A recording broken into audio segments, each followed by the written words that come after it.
Hello children, on this topic parts of speech, this is my second video, this is the part 2. इसके पहले मैंने एक और video बनाया है पार्ट्स ऑफ स्पीच के लिए, दैट इज पार्ट 1. उसको आप जरूर देख लीजिएगा, तभी ये आगे क्लियर होगा. In my first video I had clear what is parts of speech. जो पार्ट्स ऑफ स्पीच का पार्ट 1 मैंने बनाया है, उसमें मैंने बताया है कि पार्ट्स ऑफ स्पीच का मतलब क्या होता है, क्यों हम इसे पढ़ते हैं. पार्ट्स ऑफ स्पीच में हम किन किन पॉइंट्स को, किन किन बिंदुओं पर डिस्कस करते हैं, क्या जानते हैं, क्या बताने की कोशिश करते हैं, वो सारी चीज़ें उसमें दी हुई है. तो इसलिए इस टॉपिक को पढ़ने के लिए, ये सेकेंड पार्ट देखने के लिए आप वो फर्स्ट पार्ट जरूर देखिए. उसमें मैंने पार्ट्स ऑफ स्पीच के बारे में बताया है, उसके इन 8 पार्ट्स के बारे में बताया है. Noun, pronoun, verb, adverb, adjective, preposition, conjunction, interjection, ये 8 पार्ट्स जो हैं, इन 8 पार्ट्स ऑफ स्पीच की चर्चा की है. और नाउन को उसके काइंड्स, उसके 5 काइंड्स के साथ मैंने एक्सप्लेन किया है. ओके, तो इतना उस पार्ट 1 में है. इस पार्ट में हम प्रोनाउन से लेकर इंटरजेक्शन के बारे में पढ़ेंगे.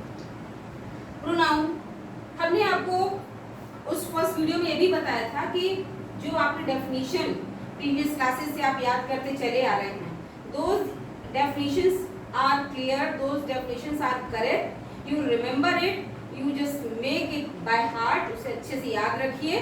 मैंने केवल अपने वीडियोस में उन्हीं डेफिनेशंस को थोड़ा सा एक प्रैक्टिकल वे में लाने की कोशिश की है कि वो हमारे प्रैक्टिकल में आ जाए, थोड़ा और इजी से इजी मेथड से आ जाए कि आपको समझ में आ जाए. ओके बच्चों, तो हम प्रोनाउन की बात करते हैं. हमारा जो सेकेंड पार्ट ऑफ स्पीच है प्रोनाउन, आपने डेफिनेशन पढ़ी होगी. Use the word use at the place of noun. Yes, कि प्रोनाउन जो होता है वो नाउन की जगह पर यूज होने वाला वो वर्ड है. कैसे है, कहाँ आवश्यकता पड़ती है. Now just try to understand this through here for example. Ravi goes to temple. अब रवि में आपने देखा होगा, रवि जब हमने नाउन पढ़ा रहे थे तो नाउन में हमने आपको बताया था कि first kind is noun, first kind is proper noun. तो उस रूल के हिसाब से ये रवि आपका प्रॉपर नाउन हुआ. ये आप नाउन पढ़ते समय जान गए होंगे. अब आप कोई सेंटेंस लिख रहे हैं, रवि गोज टू टेम्पल. अब उसके बाद आगे आपको रवि के बारे में ही बताना है. Ravi goes to temple, Ravi is a good boy, Ravi is a laborious boy, Ravi works hard, है ना. इतनी सारी चीजें आपको रवि के बारे में कहनी है. तो क्या हर सेंटेंस में रवि रवि रवि रवि करते चले जाएंगे? That is looking very odd. Ravi Ravi बार बार करेंगे, बार बार एक ही प्रॉपर नाउन को आप बार बार हर सेंटेंस में, आप कोई स्टोरी लिख रहे हैं तो उसमें बार बार यूज करेंगे तो वो थोड़ा सा ऑड लगेगा. ग्रामेटिकली गलत तो नहीं होगा, सेंटेंस आपका सही, जैसे रवि गोज टू टेम्पल सही है वैसे ही रवि वर्क्स हार्ड भी सही है. लेकिन जब आप एक स्टोरी लिख रहे हैं, एक पैसेज लिख रहे हैं, तो बार बार फुल स्टॉप लगा करके फिर अगला सेंटेंस आपने प्रॉपर नाउन रवि से ही शुरू किया तो वो थोड़ा ऑड लगता है. ठीक है, तो ऐसे में हम क्या करते हैं, तो उस रवि जो आपका प्रॉपर नाउन है, उस रवि की जगह पर हम ही लगा देते हैं, है ना. अब जैसे यही देखो, Ravi goes to temple, he is a good boy. एक हमने इतनी बात रवि के बारे में बताई कि रवि मंदिर जाता है, वो बहुत अच्छा लड़का है. ठीक है ना. तो रवि ये जो नाउन है इसकी जगह पर यूज हुआ है कि ही की नहीं है. ठीक है, चलो हम एक और वर्ड प्रॉपर नाउन ले लेते हैं, सुधा. ठीक है, सुधा गोज टू स्कूल रेगुलरली. ठीक, सुधा स्कूल नियमित रूप से जाती है. अब उसके आगे हमें कहना है, जैसे सुधा नियमित रूप से स्कूल जाती है, उसके आगे में कहना है वो एक बहुत मेहनती लड़की है. तो फिर हम ये थोड़ी ना कहेंगे कि Sudha is a very laborious girl. हमने जब इतना कह दिया Sudha goes to school regularly, उसके आगे हम क्या कहेंगे, she is a very laborious girl. She लगाया कि नहीं है? यस. तो यही मैं बताना चाह रही थी कि आपने प्रोनाउन की डेफिनेशन तो याद की है. ठीक है, I, we, you, they, he, she, it, that, these, those, ये सारे आपके प्रोनाउंस हैं. ठीक है ना. लेकिन इनका यूज क्यों और किन सिचुएशंस में होता है, इसको समझने की जरूरत है बच्चों. कि यहाँ पे आपने प्रॉपर नाउन लगाया, फिर आगे आपकी कहानी, आपने स्टोरी आगे बढ़ाई, बात को आगे बढ़ाया तो वो ही पे आ गया. तो वही हम कहना चाह रहे थे कि pronoun is a word use at the place of noun. तो नाउन की जगह पर यूज होने वाला वो शब्द है। तो ऐसी ही परिस्थितियों में नाउन की जगह वो प्रोनाउन आ जाता है, ठीक है ना। He, she, it, that, these, those, I, we, you, they, ये सारे आपके प्रोनाउंस हैं। Now come to verb. Verb की डेफिनेशन पढ़ी होगी। Verb is an action word doing word. Verb जो होता है, क्रिया जो होती है, वो सेंटेंस में आपको ये बताती है कि सेंटेंस में क्या काम हुआ है। देखिए हमने लिखा है tells about the activity of subject.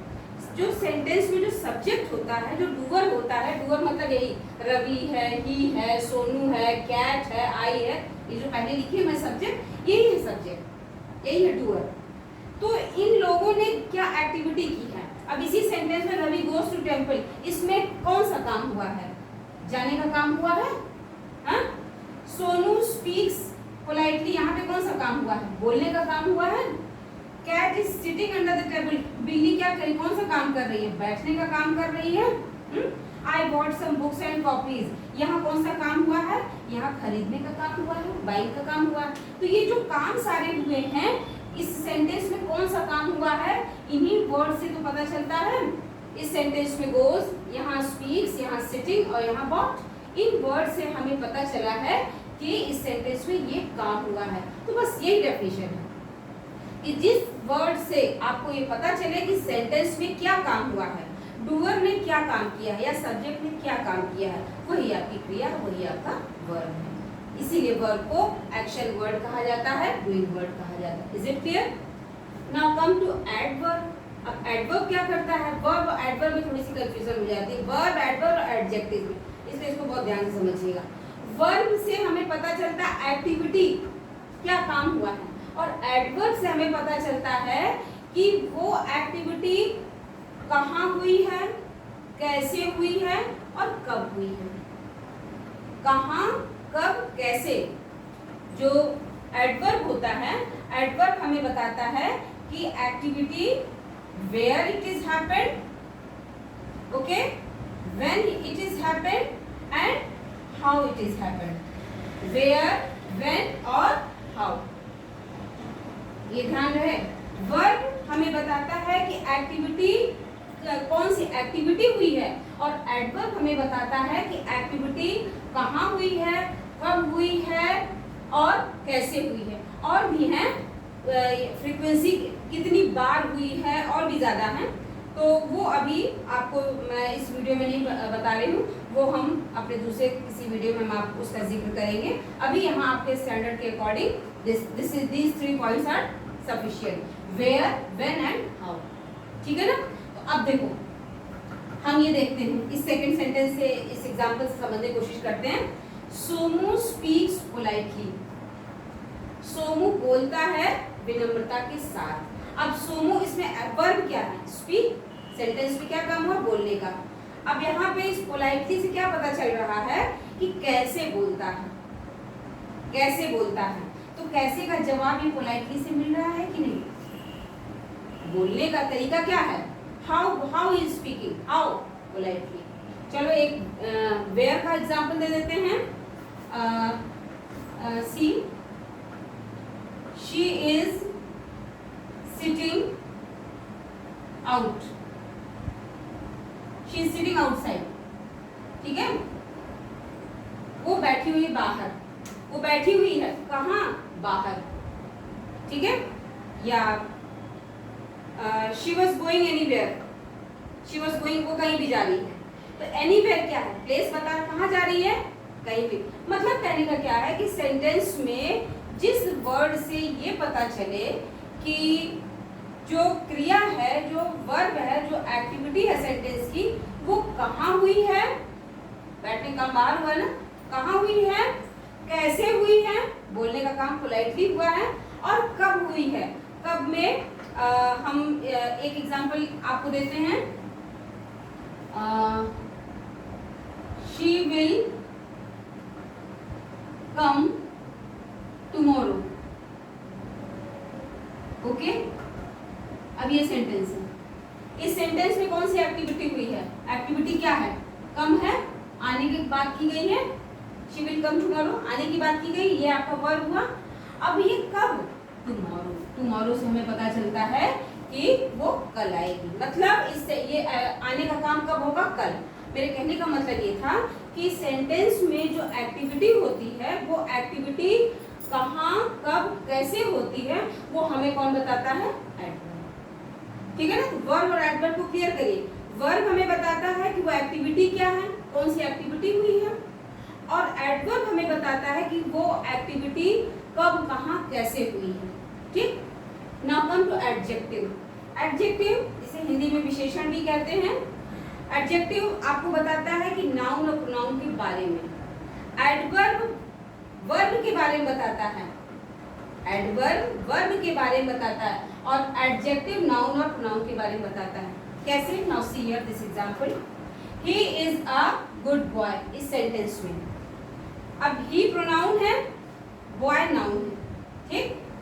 अब ये गुड बॉय, गुड ये किसकी विशेषता बता रहा है? इस बॉय की विशेषता बता रहा है कि नहीं? बॉय की विशेषता बता रहा है, तो ये गुड क्या हुआ? जब विशेषता बता रहा है नाउन की, तो ये एडजेक्टिव हुआ।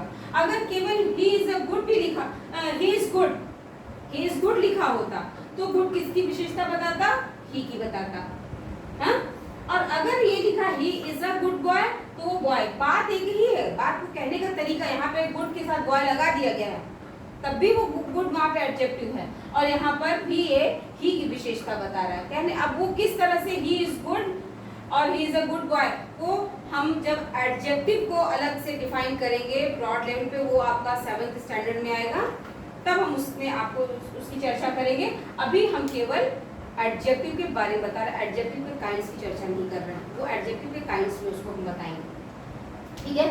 तो ही इज अ गुड बॉय में गुड बॉय की विशेषता बता रहा है। और एक एडजेक्टिव की एक और पहचान होती है बच्चों कि एडजेक्टिव नाउन से बस बिल्कुल सटा हुआ रहता है, नाउन के जस्ट पहले होता है, नाउन के बाद नहीं होगा, जस्ट पहले वही बगल में रहता है। एक और एग्जांपल सुन लेते हैं। ही इज अ टॉल मैन, वो एक लंबा आदमी है, तो टॉल मैन, मैन की विशेषता क्या है? तो टॉल मैन, और टॉल और मैन अगल बगल लिखे हैं, टॉल पहले है, मैन बाद में। अच्छा, my friend is a brave girl, मेरी फ्रेंड एक बहादुर लड़की है, तो ब्रेव गर्ल, ब्रेव क्या विशेषता है? उस लड़की की, ब्रेव उस लड़की की विशेषता, दोनों साथ साथ है। ऐसे she is a beautiful girl, beautiful girl की विशेषता है, साथ साथ ब्यूटीफुल और गर्ल दोनों साथ साथ यूज हुए। इतना समझ में आया? ये रहा आपका एडजेक्टिव। अब आते हैं प्रीपोजिशन।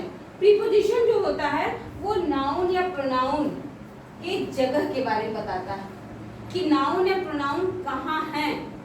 सेंटेंस में नाउन या प्रोनाउन की जगह कहाँ है, किस जगह पर है, नीचे हैं, अंदर हैं, बाहर हैं, ठीक है ना? इसके बारे में हमें प्रोनाउन प्रीपोजिशन बताता है। और प्रोनाउन प्रीपोजिशन एक काम और भी करता है, उस सेंटेंस में आए हुए नाउन या प्रोनाउन के रिलेशन के बारे में भी बताता है कि आया हुआ नाउन प्रोनाउन जो सेंटेंस है उस नाउन प्रोनाउन के बीच में रिलेशन क्या है। कैसे? इसको हम इस एग्जांपल से समझते हैं। देखते हैं इसे।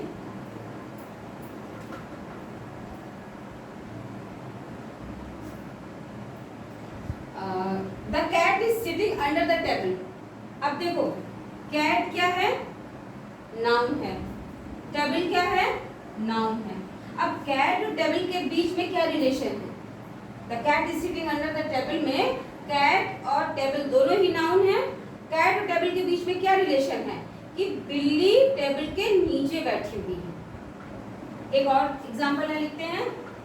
द बुक इज kept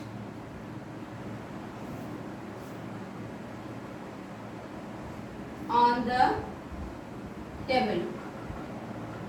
अब इस सेंटेंस में देखो, नाउन ढूंढो, ये रहा आपका एक नाउन बुक और दूसरा टेबल।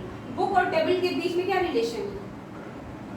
क्या रिलेशन है कि बुक टेबल पर रखी है, तो ये हमें किस चीज से पता चल रहा है? इस वर्ड से, ऑन से पता चल रहा है कि बुक टेबल पर है।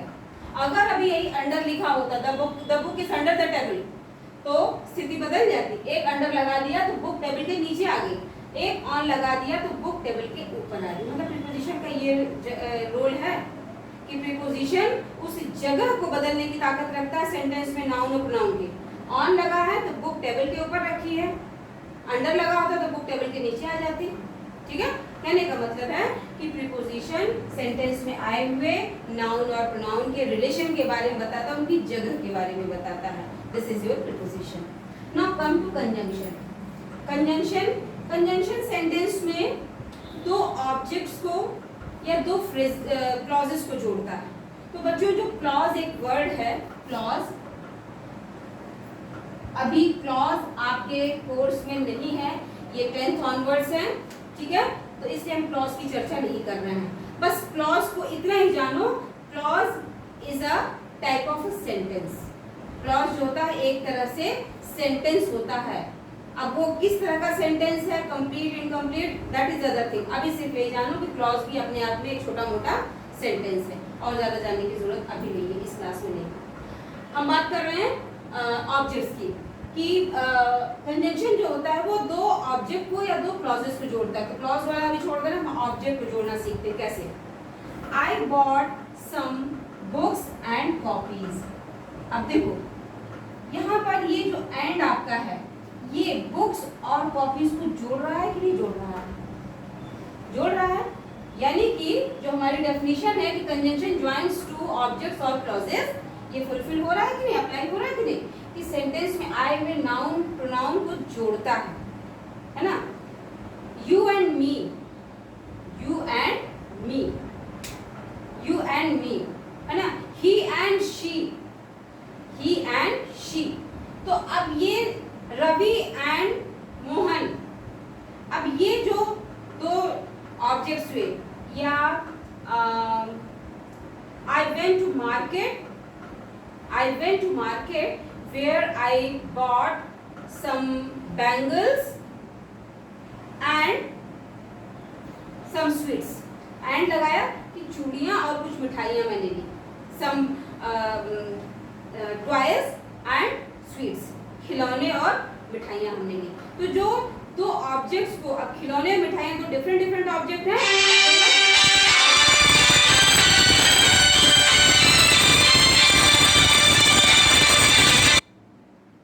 अपने आप में क्या है, अलग अलग ऑब्जेक्ट हैं, और दोनों को एंड ने जोड़ दिया। Okay, now come to interjection. Interjection क्या करता है, सेंटेंस में सडन फीलिंग के बारे में पता चलता है। सडन फीलिंग, अब वो सडन फीलिंग कैसे, जैसे आप अचानक खुश हो गए, जैसे ब्रावो, आपने बॉयज को देखा, अपने स्टूडेंट्स को देखा, अपने छोटे भाई बहनों को देखा, बहुत अच्छा काम उन्होंने किया है, तो आप खुशी से कहेंगे शाबाश, बहुत अच्छा काम। छोटे भाई बहनों को देख के आप बोलते ना, बहुत बढ़िया, बहुत अच्छा काम किया, शाबाश। तो ये जो अचानक से शाबाश, है ना, हुर्रे, जैसे कहते हैं हमारे खुशी के, मैच जीत गए, hurray we have won the match, है ना, खुशी से कहते हैं ना, हिप हुर्रे लोग आते हैं। तो ये जो हुर्रे वर्ड क्या है, ये सडन फीलिंग है। आप गिर गए, आपके पैर स्लिप कर गया अचानक से, ओह निकलता है मुझसे, अलास, दुख में, ओह आई गॉट फ्रैक्चर। एक एग्जांपल मैंने लिखा है, oh I am slip from the stairs, oh मैं सीढ़ियों से स्लिप कर गया। तो ये जो वर्ड है, इससे पता चलता है कि ये व्यक्ति की सडन फीलिंग है जो दुखद है। ओह से पता चला, लग रहा दुखद, ओह अलास, ये दुखद है। अब ब्रेवो, हुर्रे, ये खुशी वाले। Is that clear? तो बच्चों, ये जो आपके पार्ट्स ऑफ स्पीच हैं, इस वीडियो में मैं पार्ट्स ऑफ स्पीच के पार्ट 2 में मैंने आपको प्रोनाउन से लेकर के इंटरजेक्शन तक, ये उसी डेफिनेशन को जो आपने याद किया, आज तक याद करते आए, उसको थोड़ा सा इजी करके समझाने की कोशिश की है। ठीक है, इसको वीडियो को 1 से 2 बार, हद मैक्सिमम 3 बार भी आप 3 बार अगर आप देख लिए, तो मुझे उम्मीद है बच्चों कि आपको पार्ट्स ऑफ स्पीच में प्रॉब्लम नहीं होनी चाहिए। लेकिन इस वीडियो को देखने के पहले बच्चों, आप हमारा पार्ट्स ऑफ स्पीच पार्ट 1 जरूर देखिएगा, नहीं तो आपको वो चीज़ें उतनी क्लियर नहीं होगी। आपको पता होना चाहिए कि पार्ट्स ऑफ स्पीच एक्चुअल में है क्या, पार्ट्स ऑफ स्पीच में हम पढ़ते क्या है नाउन प्रोनाउन वर्ब एक्चुअल में क्या है, क्या ये प्लेथिंग्स हैं, क्या ये खिलौने हैं, नहीं, क्या है इनका, क्या रोल है इंग्लिश ग्रामर में, उसको पार्ट 1 में समझ लीजिएगा। फिर ये पार्ट 2 आप देखिएगा, और तभी आपको पार्ट 2 क्लियर होगा। Thank you so much.